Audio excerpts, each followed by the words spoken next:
Okay, at dahil doon, makita natin sino lamang nakasumpong ng biyaya ng panahon na yun. Nag-iisa siya. Di ba? Nag-iisa lamang si Noah nakasumpong ng biyaya sa Diyos. Ibig sabihin, nag-iisa lang si Noah ililigtas ng Diyos. Pero, dahil sa kanyang ginawang pangangaral ng katuwiran ng Diyos, nakasungkit pa siya o nakakonvert pa siya ng ano? Ng 7. Okay? Sino yung 7? Yung 3 anak niya, yung 3 manugang niya, at yung kanyang asawa. Hindi man niya na-convert ang mundo. Okay? Sa kanyang pangangaral. Kasi dalawa namang klase ng ng resulta ng pangangaral eh. Kapag nangaral ka, posible ang iyong pinangaralan ay tumanggap ng iyong aral o posible i-reject ang iyong aral. At sa pagkakataon ito, hindi naman bigo si Noah. Kung ang mundo ay hindi nakinig sa kanya, sa pangangaral niya ng katuwiran, at least yung kanyang kasambahay, yung kanyang 3 anak, yung kanyang 3 manugang, at yung kanyang asawa ay na-convert niya sa righteousness.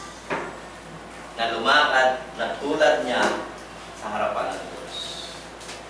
Okay? Minsan nakakalungkot. Tulad yun ang sinasabi ko sa inyo madalas.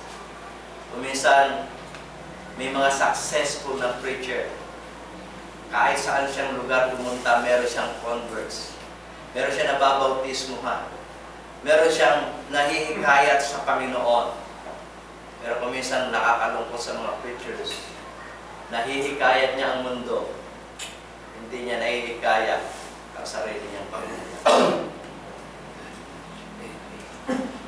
Okay? Pero si Noah, masaya siya. Hindi man niya nahikayat ang buong mundo. Kasama niya nahikayat ang bawat isa sa kanyang pamilya. Kaya kung minsan may mga preacher na nagpapatiwakala. May mga nadidepress. Kasi bagamat successful siyang nakapangangaral, pero dinaramdam niya yung kanyang pamilya ang hindi nakikinig sa kanya. Naranasan rin po yan ang ating Panginoong Kristo. Maraming nakinig sa kanya. Pero binabanggit niya sa banal na kasulatan, yung kanyang sariling sambahayan, yung kanyang mga kapatid ay hindi naniniwala sa kanya.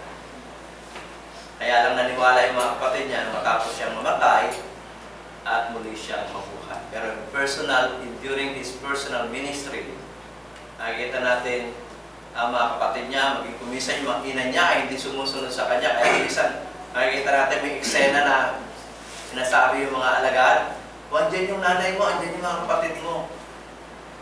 Titignan niyo sa senaryo, parang nagtatampo ang ating Panginoong Kristo na sinasabi, kayo ang aking mga kapatid. Diba kung minsan ginagawa rin natin yan kung nagtatampo tayo. Diba?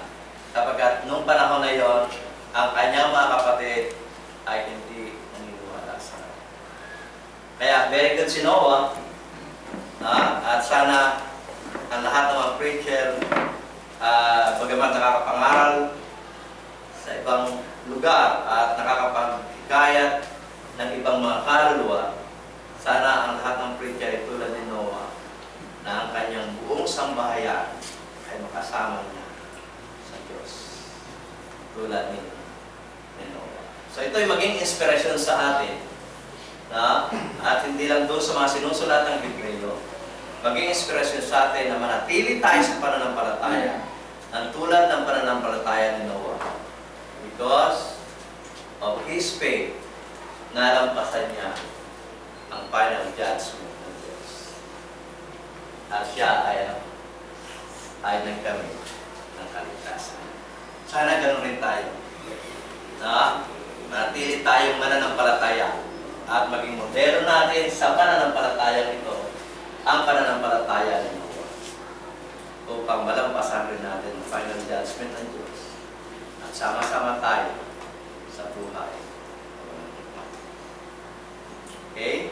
So sana itong pananampalataya natin, manatili tayong may takot sa Diyos, manatili tayong sumusunod sa Kanyang kalooban, manatili tayong righteous, magpaka-perfecto tayo, at sa araw-araw na ating pamumuhay, lumakad tayo kasama. Sana sa maikling oras ng ating pagsasama-sama ay na-encourage ko kayo na sa mga araling ito at maging inspirasyon natin si Noah na tayo ay huwag humagpo sa ating pananampalataya, huwag umuro sa ating pananampalataya sa kabila ng mga pagsubok na ating po